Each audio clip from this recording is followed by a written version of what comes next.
19절에서 28절. 부당하게 나의 원수된 자가 나로 말미암아 기뻐하지 못하게 하시며 까닭 없이 나를 미워하는 자들이 서로 눈짓하지 못하게 하소서.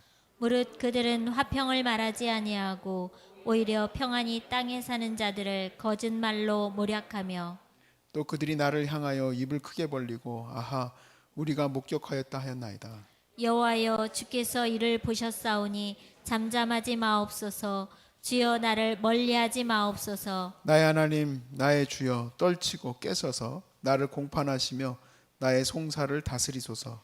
여호와 나의 하나님이여 주의 공의대로 나를 판단하사 그들이 나로 말미암아 기뻐하지 못하게 하소서. 그들이 마음속으로 이르기를 아하 소원을 성취하였다 하지 못하게 하시며 우리가 그를 삼켰다 말하지 못하게 하소서. 나의 재난을 기뻐하는 자들이 함께 부끄러워 낭패를 당하게 하시며 나를 향하여 스스로 뽐내는 자들이 수치와 욕을 당하게 하소서. 나의 의를 즐거워하는 자들이 기꺼이 노래 부르고 즐거워하게 하시며 그의 종의 평안함을 기뻐하시는 여호와는 위대하시다 하는 말을 그들이 항상 말하게 하소서. 나의 혀가 주의 의를 말하며 종일토록 주를 찬송하리로다. 아멘. 우리 삶이 우리가 생각한 대로 편안히 가기가 어렵습니다. 항상 변수가 생기는데 이 변수는 절대로 의자 때문에 생기지 않습니다. 그리고 집에 있는 강아지 새끼 때문에 생기지도 않아요. 그 변수는 사람 때문에 생겨요. 사람이 항상 변수예요. 왜냐하면 사람은 악하기 때문에 이 악한 인간을 통해서 내가 원하는 대로 가기가 어렵습니다. 어려워요. 사람이 존재하는 곳에는 항상 어려움이 있으니까 나는 사람과 떠나 살겠다? 불가능한 얘기예요. 우리가 사람을 떠나서는 살 수 없어요. 사람이 항상 있는 곳에서 문제가 생기지만 우리는 거기에 있을 수밖에 없어요. 그런데 이 세상은 이 믿는 자들로 인하여서 부패하고 더 추락해가는 것을 방지할 수 있습니다. 그래서 예수님은 제자들에게 너희는 세상의 소금이다 라고 얘기했어요. 소금은 부패하는 것을 방지하죠. 그러니까 우리는 세상에서 여러분이 속한 공동체에서 모든 어떤 곳에서든지 그 부패하는 것을 방지하는 그런 소금인 줄로 믿습니다. 소금의 역할을 감당한다는 것은 우리가 하나님 앞에 거룩한 존재로 세워져서 이 땅 가운데 보냄받는다는 것을 말하는 거겠죠. 근데 이게 거룩한 존재라는 말을 들으면 우리가 되게 은혜롭고 또 귀하게 생각하는 사람들이 있는 반면에 또 되게 부담스럽게 생각하는 사람들이 있어요. 심지어 우리 종교개혁가들은 하나님 앞에 하나님의 면전 의식이라 해서 코람데오라고 합니다. 내가 사람들이 보지 않을지라도 하나님 앞에 있는 의식으로 살아간다고 해요. 되게 부담스럽죠. 되게 부담스러운 일이에요. 하나님이 나를 다 항상 보고 계신다. 좋은 것만은 아닐지도 몰라요. 제가 어느 날 나쁜 짓 하면서 그랬어요. 하나님 다 보고 계시죠? 어쩔 수 없습니다. 저도 못 모르고 하나님 앞에서 그렇게 객기 부릴 때도 있어요. 여러분, 우리가 하나님 앞에 서게 된다는 것은 우리가 막 그냥 말 그대로 억죄이고 억눌리고 괴롭게 살겠다라는 얘기를 하는 게 아니에요. 오히려 하나님 앞에 서겠다는 얘기는 하나님이 나의 보호자이시며 하나님이 나의 재판관이시며 하나님이 나의 주권자라는 것을 분명하게 인식하고 우리가 그로 인하여서 흔들리지 않는 삶을 살 수 있는 그런 시간이 될 수 있는 거예요. 사람으로 인해서 우리의 몸이, 우리의 삶이, 우리의 영혼이 괴로움을 당하는 그러한 시간에 우리는 생애 주기로 말하면 갑자기 이렇게 떨어질 수 있어요. 근데 이 떨어진 나의 삶을 다시 회복하는 것은 나를 보시는 하나님, 사람들은 나에게 비판하고 욕할지 몰라도 하나님은 나를 보시기 때문에 하나님 앞에서 내가 다시 설 수 있는 거예요. 그러니까 하나님이 공의의 심판관으로 내 삶의 주인이 되신다라고 고백하는 것은 오히려 나에게 더 도움이 되고 힘이 되는 일이에요. 다윗이 넘어뜨리는 자 앞에서 하나님의 공의를 의지한다고 오늘 이 시편의 후반절에 이렇게 되어 있어요. 19절에 부당하게 나의 원수된 자가 나로 말미암아 기뻐하지 못하게 하시며 까닭 없이 나를 미워하는 자들이 서로 눈짓하지 못하게 하소서. 사람들이 세상 속에서는 그들이 더 정의로워 보일 수 있도록 만들었을 수도 있습니다. 나를 악한 자로 만들기 위해서 서로 눈치탈 수도 있어요. 여러분 그런 거 경험해 보셨습니까? 나는 잘못이 없는데 지들끼리 나를 몰아가는 거예요. 그런 일이 근데 왜 이렇게 교회에서 많이 일어나지? 이상하게 교회에서 많이 일어나는 거 모르겠어요. 세상엔 더 많이 일어나지만 제가 교회에서만 살아가서 그런지는 잘 모르겠는데, 이게 사람을 몰아가려고 하면은 담임 목사님도 몰아갈 수 있습니다. 예전에 우리 소중한 사람들 센터가 세워질 때 같이 이제 동역하셨던 목사님은 자기가 개척하신 교회이고 건축하신 한 교회인데 그 성도들이 그 목사님을 싫어해가지고 노회에다가 100가지의 잘못을 고발을 했어요. 근데 그 고발의 내용들을 보니까 뭐냐, 예배 시간에 다리를 꼬았다, 뭐 이런 거예요. 이런 거. 그래서 다리 꼬면 안 되겠죠.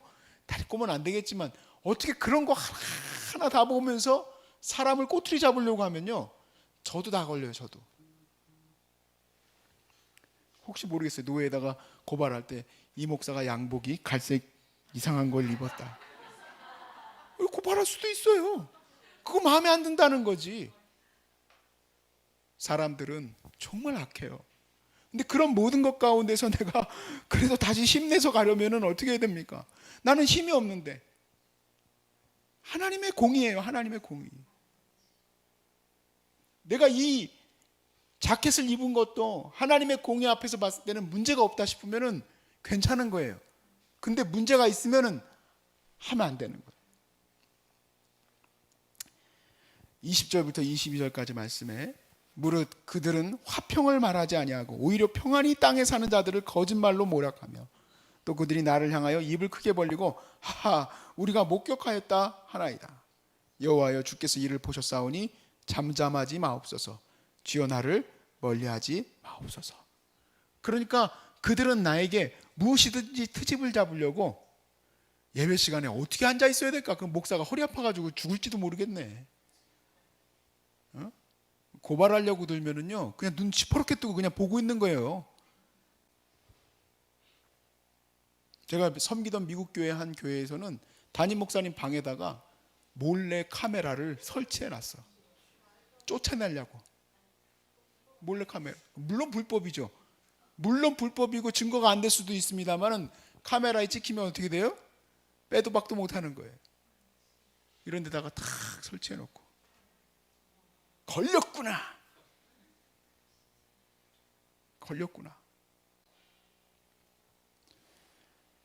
우리가 어떻게 서야 됩니까? 하나님밖에 없는 거예요. 하나님밖에. 먼지 털어서 먼지 안 나올 사람이 아무도 없어요. 그런데 그래도 불구하고 하나님 앞에 내가 서 있어야 돼. 그렇지 않으면 내가 견뎌낼 수 있는 힘이 어디에서도 나오지 않습니다. 누구로 의지하겠어요? 나를 그렇게 다 몰아가려고 하면. 전교인이 나를 다 몰아가려고 하면 나는 어디 살아있어요? 이 사람 저 사람이 다 나를 갖다 죽이려고 잡아들고 있는데 내가 어떻게 살아날 수 있겠어요? 살 수 있는 길, 내가 그냥 가시밭길 걸어가듯이 그 길을 가야 하는데 사람들이 인사도 안 하고 쳐다도 안 보는 곳에서 내가 어떻게 내 자리를 지킬 수 있겠어요? 길은 하나밖에 없어. 하나님밖에 없는 거예요. 그냥 나를 아시는 하나님을 붙들어야 돼. 나를 아시는 하나님. 그래서 22절에서 23절에 이렇게 얘기합니다. 여호와여 주께서 이를 보셨사오니 잠잠하지 마옵소서. 주여 나를 멀리하지 마옵소서. 나의 하나님 나의 주여 떨치고 깨셔서 나를 공판하시며 나의 송사를 다스리소서. 하나님이 재판하시라는 얘기예요. 하나님이 심판했을 때 내가 진짜 잘못했다면 난 할 말이 없는 거죠. 그러니까 내가 아예 생의 삶을 하나님 앞에 서 있는 것처럼 살아간다는 것은 이런 모든 불상사 가운데 있을 수밖에 없는 우리 인간의 삶에서 나를 지키는 유일한 길인 거예요. 하나님 보실 때 너 괜찮아 하신다면 깨셔서 나의 이 재판을 송사해 주십시오. 여러분 예수님이 무슨 죄로 십자가에 달려 죽으셨을까요? 죄목이 뭡니까? 우리도 잘 몰라요. 몇십 년, 20년, 30년씩 교회 다녀도 정확하게 예수님의 죄가 뭐야 그래서. 성전 모독죄. 그걸로 사람 죽일 수 있나? 못 죽인다고 그랬어요. 그걸로 갖다가 빌라도가 지금 유대인 한 사람을 죽일 수가 없어요. 근데 죽였어요. 그러니까 정확한 죄목이 없어. 반란죄. 뭐로 반란죄로 갖다 걸까? 반란하지도 않았는데.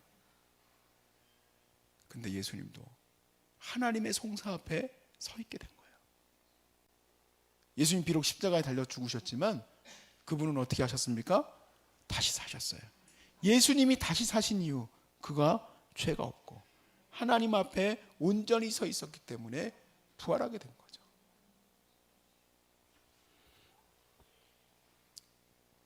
사실 이 나라가 참 어떻게 앞으로 가게 될지는 아무도 모릅니다만,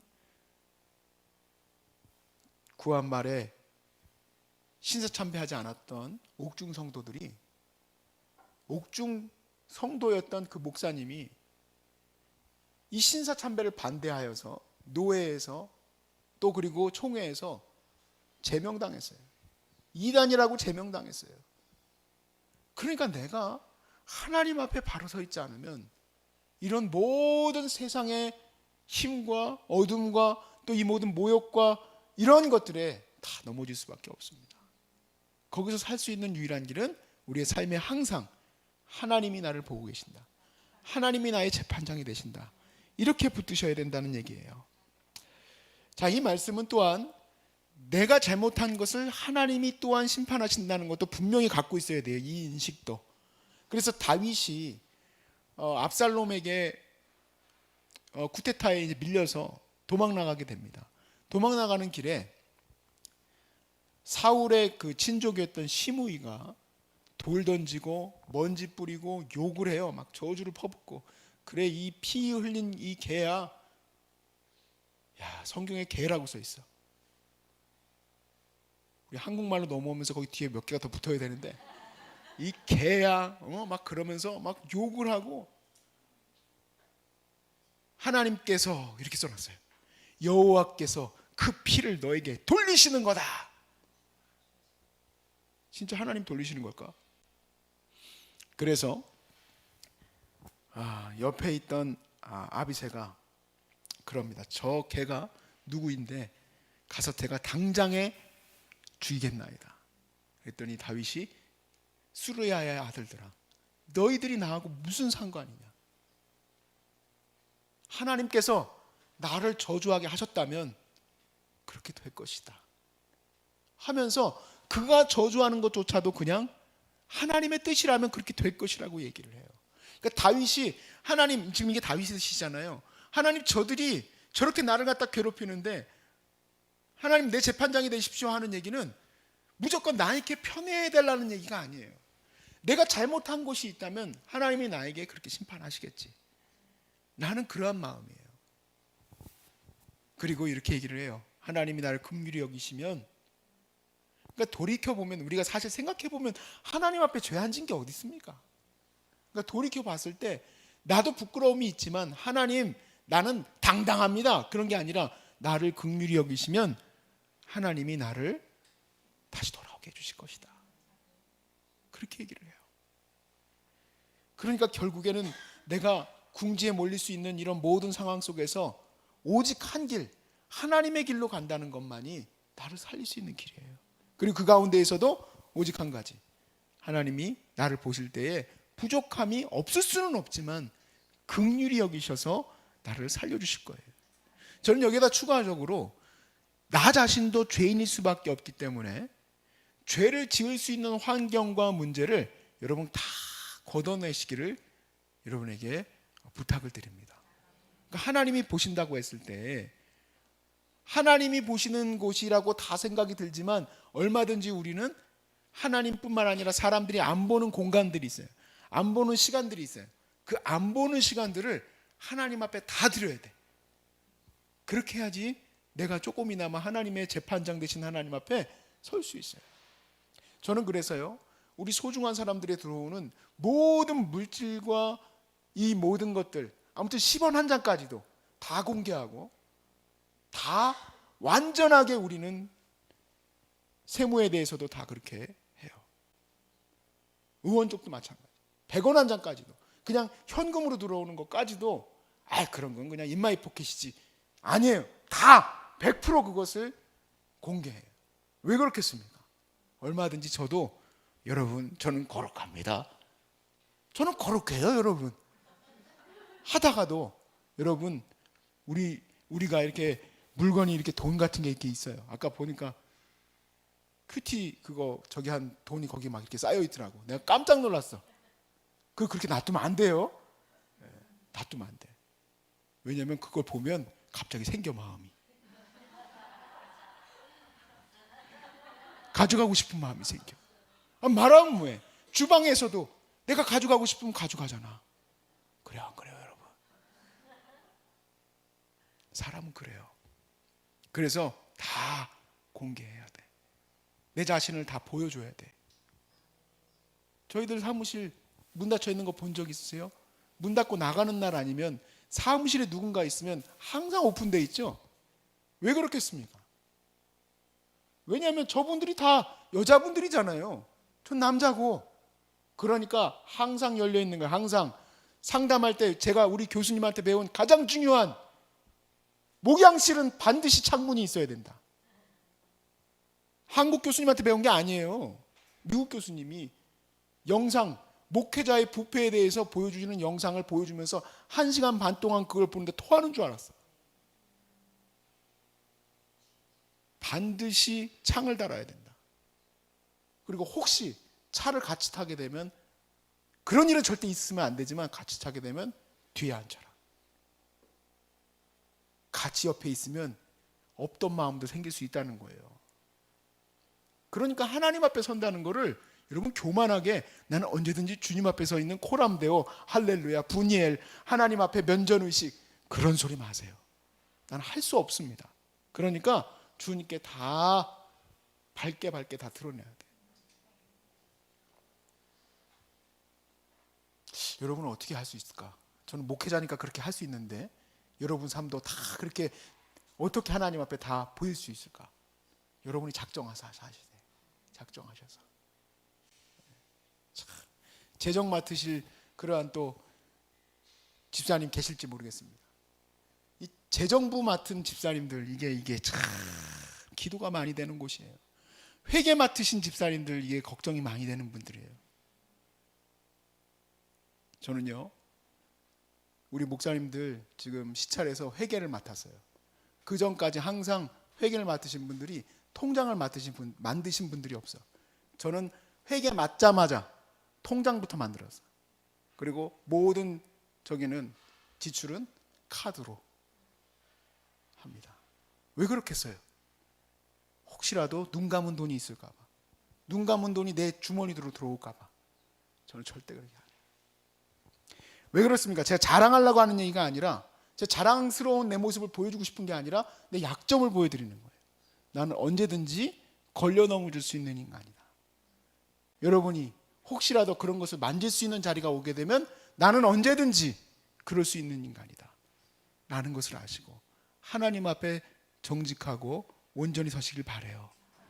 그래도 문제가 생겨요. 그래도 여기 예전에 한 분 오셨었는데 남편분이 건축하셨는데 장로님인데 교회에서 그 장로님이 삥땅 쳤다고 또 들고 일어났더라고요. 근데 그분이 한 적이 없지만, 그런 적도 없지만 교회에서 결국엔 나와서의 상처받고, 근데 그분이 공명정대하다는 얘기를 어떻게 할 수 있었을까요? 왜냐하면 시범까지도 영수증이 다 있었기 때문에 그래요. 그렇게 안 되고 건축하다 보면 그럴 수도 있어요. 이런 거는 그냥 현찰로 그냥 들어가는 거예요. 절대 그럴 수 없어요. 사람들한테서는 그런 게 안 돼요. 그러니까 여러분 항상 내 자신이 다 드러날 수 있는 길을 찾으실 수 있길 바랍니다. 그리고 그렇게 할 때에 하나님 앞에 코람되어, 그렇게 되면 사람들이 나를 넘어뜨리려고 하는 수없이 많은 일들 가운데 우리는 안 넘어질 수 있고, 그뿐만 아니라 저와 여러분이 주님이 말씀하신 대로 소금과 빛의 역할도 잘 감당해 나갈 수 있게 될 줄로 믿습니다. 보이지 않는 곳이든 보이는 곳이든 하나님 앞에 서 있는데 뭐가 문제가 되겠어요? 하나님 앞에 온전히 서 있기를 주의 이름으로 축복합니다.